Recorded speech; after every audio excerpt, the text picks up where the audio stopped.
Italian সেই দুর্গের সামনে দাঁড়াতেই এমন গা ছমছমে পরিবেশ আগে কখনো অনুভব করিনি।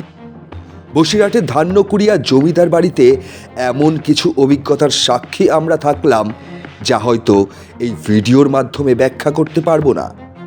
শুরুতে শুধু একটা কথাই বলবো, পারলে একবার নিজে চোখে দেখে আসুন ধান্যকুড়িয়ার এই 200 বছরের পুরনো দুর্গ, যার পরতে পরতে রয়েছে রহস্যের গন্ধ।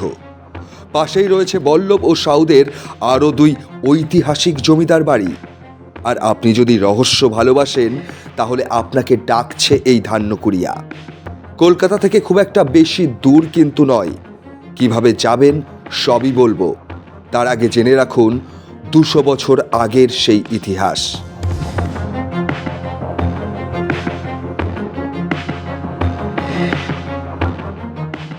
বর্তমানে খুবই অবহেলা এবং দুর্দশার মধ্যে পড়ে রয়েছে জমিদার মহেন্দ্রনাথ গায়েনের এই সাধের দুর্গ, যার ভেতর 33 বিঘা জমি নিয়ে বিশাল এক বাগান বাড়ি।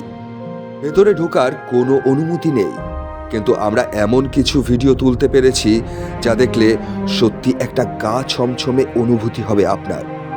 ধান্যকুড়িয়ার এমন ভিডিও আপনি আগে কখনো দেখেননি। একসময় এই বাগান বাড়িতে অনাথ মেয়েদের জন্য হোমের ব্যবস্থা করা হয়েছিল, কিন্তু কিছু কারণের জন্য তাও আর টেকেনি। তারপর থেকে আর কোনো সাধারণ মানুষের আনাগোনা নেই এই মহলের ভেতর।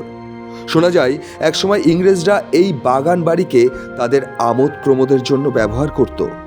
বাইজি নাচ থেকে আরও অনেক কিছুই চলতো এখানে। আর ইংরেজদের খুশি করার জন্যই নাকি জমিদার মহেন্দ্রনাথ ইটালিয়ান দুর্গের আদলেই এই বাগান বাড়িটি বানিয়েছিলেন।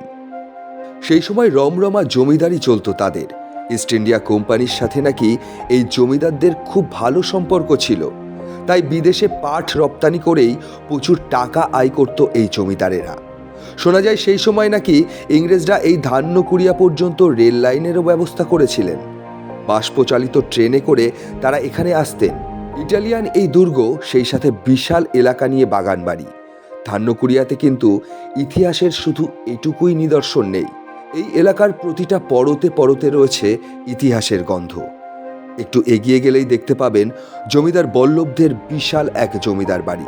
মহলের ভেতরের দৃশ্যটা চাক্ষুষ করলে সাক্ষাৎ ইতিহাসে পৌঁছে যাবেন আপনি। সেই আমলে পোস্ট অফিস থেকে শুরু করে স্কুল, আধুনিক নগর সবই তৈরি করেছিলেন এই জমিদারেরা। আজ থেকে 300 বছর আগেও যে ধান্যকুড়িয়া সুন্দরবন এলাকায় ছিল, ইংরেজরা ভারতে প্রবেশ করার পরই সেই এলাকা সম্পূর্ণ পাল্টে যায়। জরাজীর্ণ হলেও এখনও রয়েছে সেই নিদর্শন।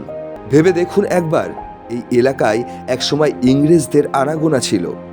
আপনার বাড়ির কাছেই কলকাতা থেকে মাত্র 50 কিলোমিটার দূরে বারাসাত টাকি রোড ধরে বসিরহাটের দিকে এগোলেই রাস্তার পাশেই চোখে পড়বে সেই ইটালিয়ান দুর্গ।